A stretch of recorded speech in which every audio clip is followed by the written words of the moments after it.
Untuk terbitnya matahari di sebelah barat, tahukah kamu kapan akan terjadi? Dia akan terjadi ketika di mana seluruh pintu taubat sudah ditutup oleh Allah Subhanahu wa taala. Orang yang mau taubat sudah terlambat. Orang yang menyatakan ingin syahadat memasuk Islam sudah telat. Allah Subhanahu wa taala sudah tidak lagi mendengarkan taubat mereka. Malam kali itu sangat lama, terasa sangat panjang. Kemana perginya matahari? Ketahuilah, siapakah yang paling tahu kapan matahari akan terbit dari barat? Yang paling tahu adalah orang Islam, orang beriman. Kenapa? Karena orang beriman ketika itu menghabiskan malamnya dengan tahajud, baca Al-Quran, berzikir. Dia tidur kelelahan, sepuas-puasnya dia tahajud, kemudian dia bangun kembali, dia tahajud kembali, dia berdoa sebanyak-banyaknya berdoa. Padahal tadi tahajudnya orang-orang beriman, ya, tahajudnya orang beriman panjang lama, dia berdiri. Setelah itu dia rukuk lama rukuknya, dia iktidal lama iktidalnya, dia sujud lama sujudnya. Begitulah tahajud dia kerjakan. Kemudian setelah assalamualaikum selesai, dia pun berdoa sepuas-puasnya berdoa, berzikir sepanjang-panjangnya zikir, lalu baca Quran sepenat-penatnya, lalu ketiduran lagi. Dilihat hari masih gelap di luar. Kemudian dia terbangun kembali. Setelah terbangun masih gelap seperti tadi. Dia kembali bangkit, sholat lagi seperti tadi, lalu berdoa lagi, zikir lagi, baca Quran lagi. Kemudian saking lelahnya dia beribadah, tidur lagi. Lalu dia bangun seperti sudah lama sekali tidur. Kemudian dia terbangun masih gelap gulita di luar. Setelah gelap gulita yang begitu panjang di luar, dia lihat ini berarti masih ada waktu untuk sholat tahajud. Dia kembali sholat tahajud. Panjang dia sholat tahajud, Masya Allah, sampai pada saat dimana dia sangat penat. Lalu dia berdoa, berzikir, membaca Al-Quran. Setelah itu dia pun turun ke jalanan. Orang-orang beriman turun ke jalanan, masih gelap gulita. Apa kata orang-orang sesama mereka yang berjumpa di jalanan? Padahal gelap gulita, mereka bawa obor masing-masingnya. Inilah dia tanda-tanda yang pernah kita pelajari. Berarti besok pasti matahari terbit. Orang-orang awam yang udah capek tidur, orang-orang yang memang anti sholat, yang nggak mau ibadah, tapi dia orang Islam, ya, udah banyak tanda-tanda kiamat, tetap aja nggak percaya. Akhirnya kaum muslimin berkumandanglah azan. Siapa yang menyuruh azan? Sang imam, sang pemimpin menyuruh kumandangkan azan, azan subuh. Allahu Akbar, Allahu Akbar, Allahu Akbar, Allahu Akbar, seterusnya, ya. Kemudian orang berkumpul di masjid, sholat subuh berjamaah. Imamnya baca panjang. Selesai zikir pagi. Zikir pagi rencananya sampai terbit matahari. Ternyata masih gelap gulita setelah itu semua. Sang imam berkata, mungkin tadi terlalu cepat kita mulai azan. Coba lihat, kemana jam tangan perginya? Jam tangan kemana? Obor untuk melihat jam kan ada, kemana jam tangan? Jangan lupa, ini teknologi. Semua yang bersifat teknologi sudah selesai. Orang berpatokan hanya kepada matahari. Kemudian kata imam, terlalu cepat kita tadi kumandangkan azan. Kayaknya tadi kita tuh sholat sebelum waktunya. Kemudian dikumandangkan lagi azan subuh. Kaum muslimin sholat lagi, zikir lagi sepuas-puasnya. Selesai semua zikir-zikir, doa-doa Nabi dibaca, masih saja gelap. Kata imam, kayaknya itu yang tadi itu juga terlalu cepat. Ulang kembali azan lagi 3 kali kaum muslimin, 3 kali.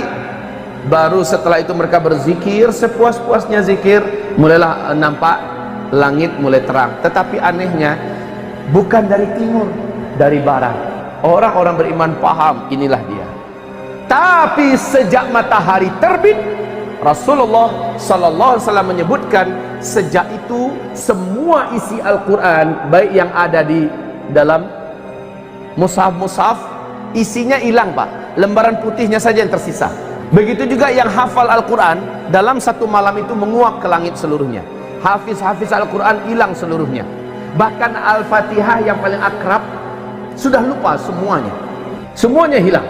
Tetapi kaum muslimin yang kami muliakan, orang-orang beriman telah tercatat. Hari ini iman kalian yang beriman telah sah, kata Allah. Hari ini seluruh amalan orang-orang yang pernah beramal telah diterima, dan sejak itu tidak ada lagi amalan, tidak ada lagi sholat, tidak ada lagi puasa. Tapi itu kaum muslimin, matahari hanya terbit setengah hari saja, setengah hari saja. Dari sebelah barat, itu barat umpamanya, terbit hanya setengah hari. Rasul berkata dia kembali bergeser, kembali tenggelam di tempat biasanya dia tenggelam di sebelah barat. Kemudian besoknya dia terbit normal seperti biasa dari sebelah timur. Coba lihat begitu cepatnya. Tayyib, kita lanjutkan kaum muslimin yang kami muliakan. Malam kali itu sangat lama, terasa sangat panjang. Kemana perginya matahari? Nah, ini ada hadis yang panjang dari Imam Muslim. Mari kita simak. Dengan hadis inilah, dengan penuh hormat, saya harus membantah pernyataan Syekh Imran Hussein, di mana beliau mengklaim maksud matahari terbit dari sebelah barat di akhir zaman adalah Islam nanti akan bangkit dari Amerika dan dari Eropa. Pernyataan itu saya bantah dengan hadis ini, dengan hadis yang diriwayatkan oleh Imam Muslim dalam kitab sahihnya, dalam kitab Al-Iman jilid 2 hadis nomor 195 dan 196. Kok bisa malamnya 3 malam berturut-turut orang di bumi hidup merasakan malam yang panjang, panjang sekali sehingga puas orang tahajud. Berulang-ulang orang melaksanakan tahajud. Tahukah kamu kemana matahari perginya? Matahari tidak ditutup oleh Allah, tidak, tapi memang dia pergi memenuhi panggilan Allah. Ngapain? Matahari pergi ke bawah arasy, meninggalkan orbitnya, dan dia terus melesat, melesat sejauh-jauhnya sampai berada di bawah arasy. Berarti matahari sudah keluar dari seluruh alam semesta dengan kecepatan yang hanya Allah yang memberikan, sampai di bawah arasy, tepat dekat Sidratul Muntaha. Di situ dia sujud. Matahari sujud macam mana bentuknya entah, pokoknya dalam hadis dia sujud kepada Allah Subhanahu wa ta'ala. Fakta ilmiah yang tidak akan pernah bisa diketahui oleh para pakar dan ahli astronomi manapun sampai hari kiamat, kecuali dari hadis ini, bahwa matahari telah pernah meninggalkan bumi sebanyak 2 kali sebelumnya. Ini hadisnya. Matahari pernah pergi meninggalkan bumi sebanyak 2 kali sebelumnya. Kali ketiga baru Allah perintahkan, terbitlah engkau dari tempat biasanya engkau tenggelam. Dengar hadisnya tadi? Dengar bahwa matahari telah pernah meninggalkan bumi ini dulu. Kapan? Belum ada para pakar yang mampu mengungkapkan ini. Kalaulah tidak ada hadisnya, kita tidak akan tahu ini. Dan Rasulullah tidak pernah bicara dengan nafsunya. Seluruh yang dikatakan adalah wahyu yang diwahyukan kepadanya. Untuk terbitnya matahari di sebelah barat, tahukah kamu kapan akan terjadi? Dia akan terjadi ketika di mana seluruh pintu taubat sudah ditutup oleh Allah Subhanahu wa ta'ala. Orang yang mau taubat sudah terlambat. Orang yang menyatakan ingin syahadat memasuk Islam sudah telat.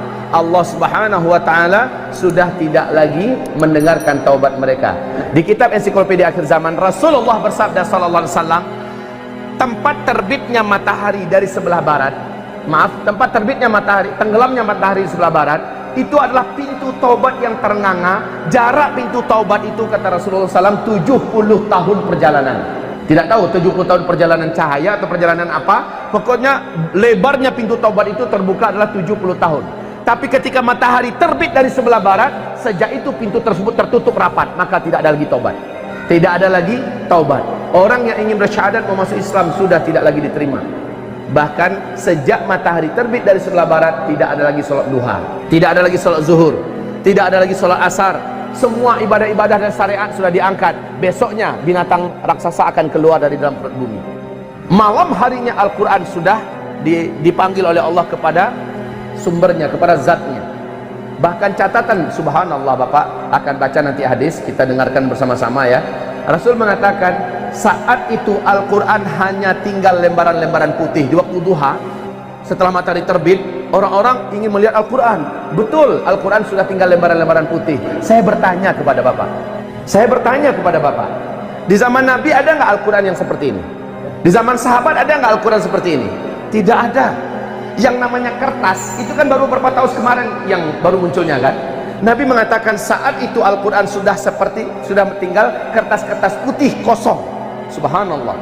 Jelas beliau adalah Nabi yang mulia, Nabi yang benar, Nabi yang jujur. Beliau mengungkapkan ada kertas nanti di akhir zaman. Toh Al-Quran ketika dia diangkat sudah tinggal hanya lembaran-lembaran putih yang kosong. Subhanallah. Allah pada hari di mana matahari terbit dari sebelah barat mengumumkan bahwa hari ini iman orang yang telah beriman sebelumnya sudah sah. Hari ini orang yang pernah beramal dengan amal-amal sebelumnya telah diterima, dan dari hari ini tidak ada lagi amalan, tidak ada lagi iman. Subhanallah.